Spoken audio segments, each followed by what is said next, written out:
Yeah, you can see that thing's going crazy. It's here. It's time, everybody. You know what's so funny, everybody? Look at this. I have an entire table of AI open pore swim bait molds. And we're about to add more. But first, I want to show y'all something cool. So you may have seen my recent video where we introduced the new Dead Shift color shift powders. And in that video, I showed a color at the front, at the forefront, at the outset of the video. Well, I reproduced it using Dead Shifts along with the Dip Your Car Bluegill color shift. So I was able to use haze and atmosphere and then the bluegill to get an exact duplication of that color. Alright everybody, welcome to a very, very special video that I'm super excited about. Yeah, I think special is a good word. This is a special one. So we are expanding our family of the AI open pore swim baits. Okay, so today I am proud, honored, and very happy to present the newest member of the family. So this is a 7 1/4 inch, okay, open pore swim bait in the AI series. So you'll remember we have a 4 inch, we have a 5 inch.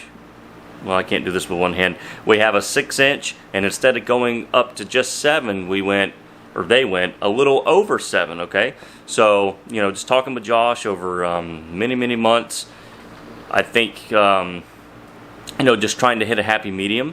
A lot of people were asking for something a little bit bigger than 7. Some people wanted like a 6 1/2 and a 6 3/4. It's hard to make everybody happy, so this next size is 7 1/4. And one really great feature is that it still uses a 10mm eyeball, so you don't have to go buy an odd size like an 11. A 12 was a little bit too big, so 10 actually worked out quite perfect, and that's good for most of you who might already pour the 6 inch, because you don't have to now go buy new eyes and replace your eyes with a different size. So without further ado, let's jump in. Okay, so immediately, what's going to really blow me away is how huge the plate is, and we'll talk about that here in a second. Look at the size of this bad boy. I think they weigh like a pound each or something, he was telling me. Oh my gosh. That is enormous. So, quick size comparison. Here's a 6. Here's the new one. Look at that. As you can see, he kept roughly or maybe even exactly the same width. The bait didn't really need to be wider, and I think a lot of that contributes to keeping the same eyeball size. But if you do notice, log this in your memory bank, the plate is actually oversized to accommodate some future bigger molds. So that is something that I think we can all hopefully look forward to.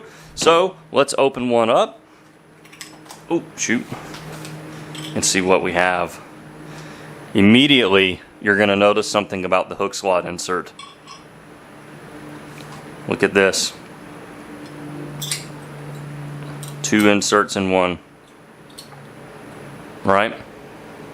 Now we have a fully slotted bait, the same way this one is slotted, okay? However, if you want it to be a dummy insert, flip it upside down, put it in there, and now you have a solid body bait. So no more having to buy separate inserts to have a slotted or solid. They actually give you the value of having both in one. And you can see they had to cut the hook slot insert really deep to sort of accommodate this feature, and so part of that is the reason for such a big plate size. So you can just see the width of it there. You know, definitely a lot bigger. But I mean, how awesome is this? Just the fact that they think about these things. I mean, absolutely incredible. You can see I'm like still trying to figure it out. This is my first time doing it. So yeah, you just flip it upside down, it fits in that little notch, and then now we have a normal hook slotted bait. So what this allows you is different rigging options. You know, now we can throw a 12-aught beast on it, or you can flip the slot upside down, have a solid body bait, which allows you to then rig it however you want. You can even pour it over a jig head to have an internal bait and not have a slot in your way. You know, you can do inline options. You know, and that was really what the idea was behind this offering, was to give you as many options with one mold as possible, given its size. A lot of people want to rig these larger size baits different ways, and so now AI gives you that option, and you don't have to spend extra money and buy a different slot and then have other slots to keep up with. It's all right here. Wow, would y'all look at that? That is a full plate of 7 1/4 inch. Goodness, look at that. Absolutely stunning. Cannot wait to sling some plastic in these things for y'all. Again, let's just take a look. I've got them rigged up in the slotted formation. You know, same scaling details as before, same fins, just a scaled up monster beast version. Hello everybody. Alright, let's get a shad dot on there. A lot of you have probably seen me do this a lot with the 6-inch mold, so I won't show y'all a lot of this, but we have to get the inaugural shad dot on camera here. It's like I'm not really sure how big to make them. Okay, yeah, I think that's about appropriate. Kind of clean up that little tag there. What do y'all think? I think that is perfect. I think it is positioned right, you know, just going on what I know. I like to put them about right there, which is where they would be on an actual shad, of course. So I used to put them kind of lower. Now I've moved them up towards the top a little bit, which I think is a little bit more realistic placement if I just kind of look at all the shads in the world. And then of course I always try to pour them a little imperfectly. That way they're not perfect circles. Look at that. All lined up in a row, ready for action. Can't wait. And of course we're running dead on plastics, Plastisol here. And Josh and the gang and Gary, you know, they did a couple swim tests. And of course tube blend was the preferred plastic in their minds, which I could not agree more. It's what I use for pretty much all of my 6-inchers, and this one will be no different. And what's funny is I don't really know how much to measure out. You know, I don't know how much belly plastic I need. I don't know how much top color I need. So I kind of measured out what I think is a little bit too much so that we won't run out. But that's something that I'll have to learn, of course. Alright, so I already got the bellies in there. And the belly color is just a smidge, teeny weensy bit of blue highlight. So there really wasn't much to show there. So just for time constraint purposes, we didn't go through that. However, the vein color is going to be a highly concentrated blue highlight cut with a little bit of blue, which really goes well with the blue highlight belly. So that's sort of the building blocks of this pattern. Alright, I love a fresh bucket of plastic, completely bubbleless, looking good before all of this Florida humidity starts to give me moisture problems. It is hot. Okay, so a large amount of blue highlight powder, okay? A lot. That's a lot of blue highlight for such a small amount of plastic, okay? That's only a half cup of plastic in there. And that is many, many, many times the amount, in the belly color. However, we want it really saturated. It gives such a cool effect. Alright, so anyway, lots of blue highlight, and then we want to cut it with a little bit of blue pigment. However, when I say a little bit, I mean a little bit. That's a drop of blue. We are just going to kind of dip the knife in it and stir in just this teeny weeny amount. That is Lureworks Phthalo Blue, and it is incredibly strong. So that right there is going to be our vein color. Alright, what a sight. Let's get a vein down and pray that we don't screw it up. You know, first time pouring a mold, you're not exactly sure how high to pour the belly, right? Or when to kind of stop your vein flow, if that makes sense. Yeah, it's not terrible. Let's see.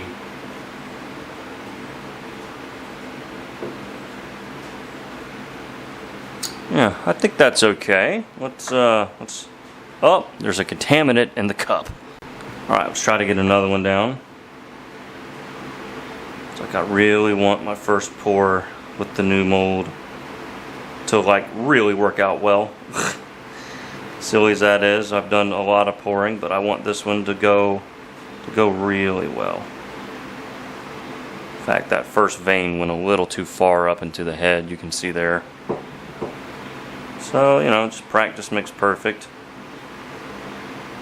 It still pours like all the other ones, of course. You just kind of have to learn how much plastic goes where, you know, how high to pour the belly, etc. Because that has so much to do with how your pattern looks. If your belly is too low, then it just kind of throws off the symmetry of the pattern. If it's too high, then you don't really get enough top color. You know, if you pour your bellies really high, by the time you get your vein in there, your top color is just going to have such a thin top. It just kind of throws the symmetry off again, is the best way for me to put it. So I think we're actually on track to a decent pour here. Okay, the top color is one of my favorites. It's a Scuppernong base. No surprise there. Absolutely adore me some Scuppernong. You know what? We got to get something to clean this up with. That is, we're gonna have more Scuppernong than we want here. So a couple drops, maybe 2, 3, 4, 5, 6, 7, 8. Right, let's just start with 8. This is 1.5 cups of plastic. Again, I'm just kind of guessing how much I need. To fill all 8 bellies took exactly 1 cup of plastic. So just log that in your memory bank if you think you're going to pick up this mold. If you have 8 of them, you need a cup of plastic to fill the bellies, at least how I wanted to. Oops, sorry. And I filled the bellies a little bit under the hook slot as opposed to a little bit over it. That just kind of looked right. Alright, now we need to cut it with a little bit of black. Let's do 3 drops of black to start. Absolutely love how this sort of color turns out. Real dark brown. Now that we've added the black, yeah. And then what really sets it off is a little bit of green highlight. And I mean just a little bit. A smidge. Alright? So this is a 1/4 teaspoon. Here's how much I want. I want like a little bit for 1.5 cups of plastic. That may have even been too much. But that turns it into this sort of beautiful kind of greenback color. Yeah, you can start to see the green in there, right? That's it. Alright. Let's get one poured. Here we go. Different angle. Figured this would be sort of a cool angle just to watch the process here. Yeah. I usually try to do like overhead angles. But new mold, new angle. So let me know if y'all like it. Just slow and steady here. I have no idea how much I need to fill this just enormous machine up. This mold is gigantic. But they can get bigger still. Crazy, huh? You know, some of my old silicone molds like the Bape and the ribbed Stanks molds, absolutely massive. They drink 1/2 cup of plastic each. Yeah. Amen. There it is. Now we just got to do the other ones. Alright, brand new mold. First ever pour. Y'all know we got to do a drum roll. Here we go. Join me. Drum roll, please.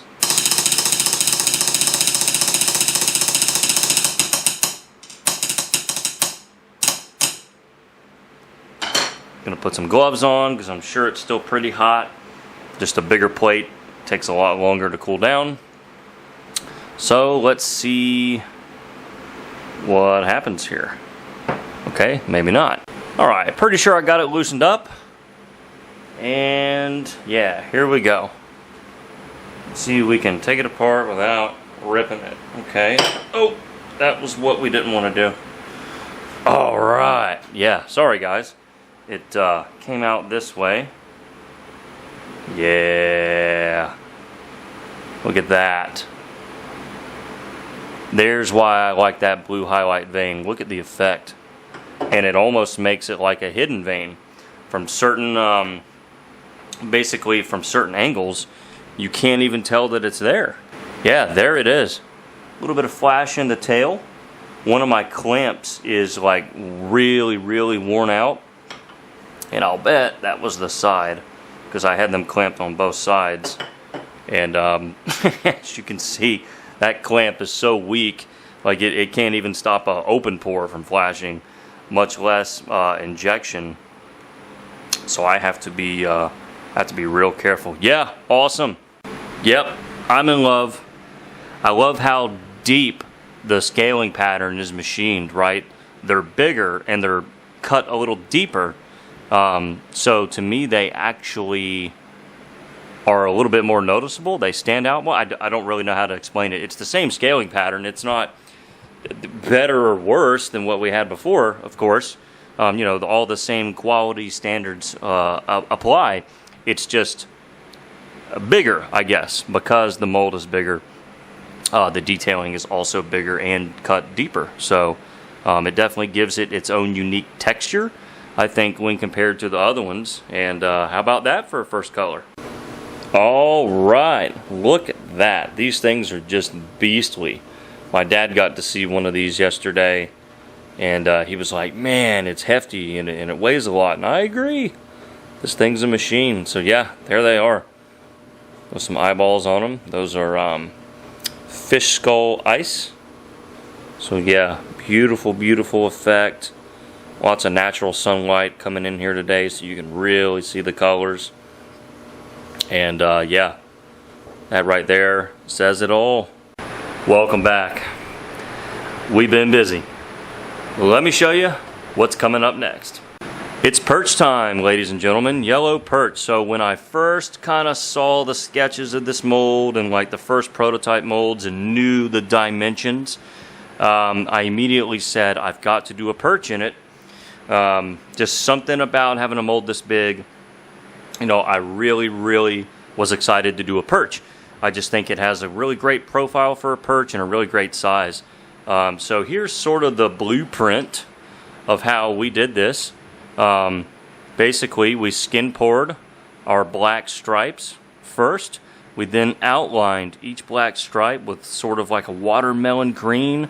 We then filled in the gaps with sort of a off yellow. We just kind of took yellow and cut it with brown. And then we did the same with the orange. We took orange, dead on orange. Those are sort of a lot of the colors right there that we used. And we cut it with some brown just to take the edge off the orange.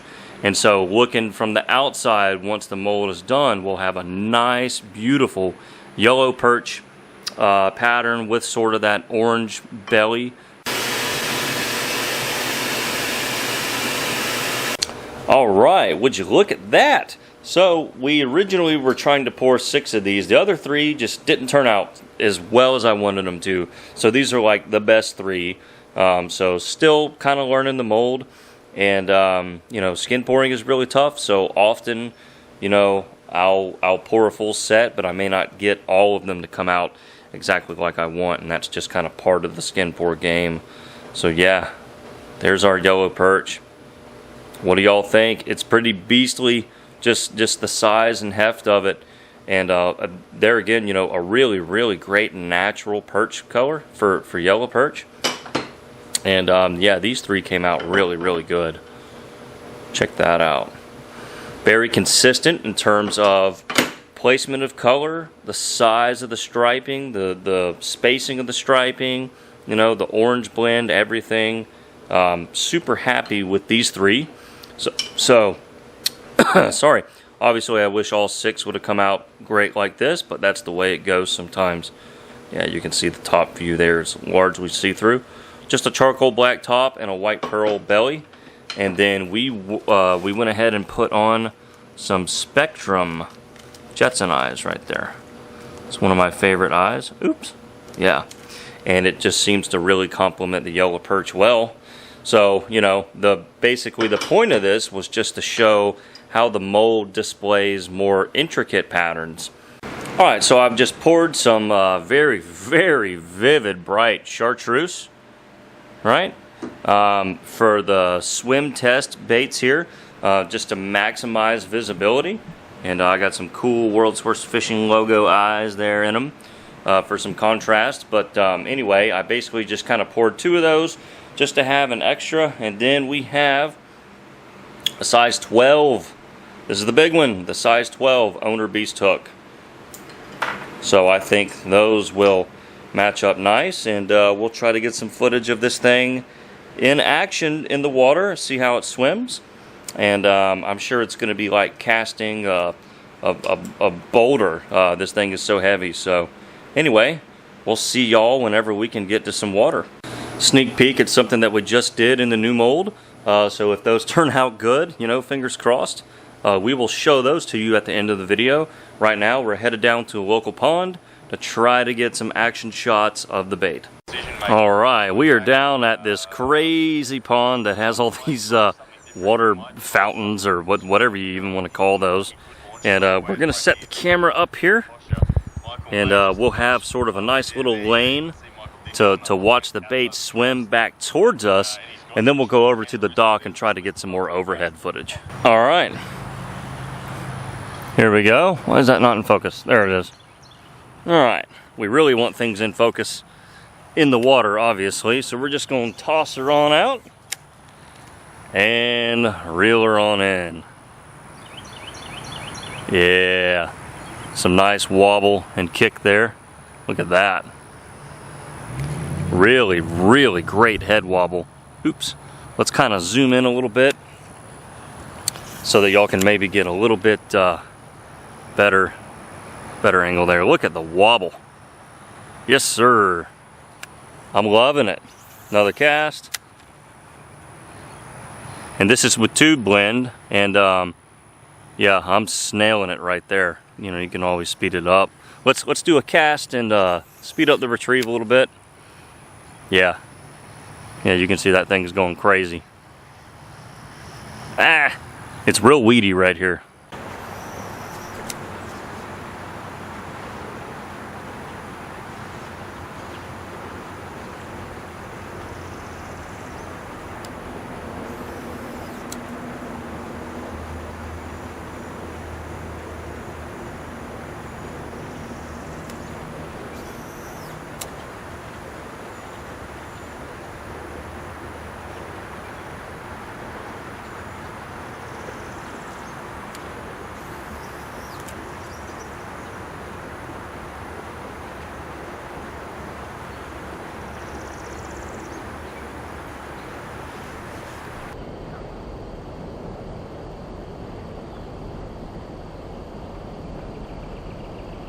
Alright guys, that thing had some wobble. Woo!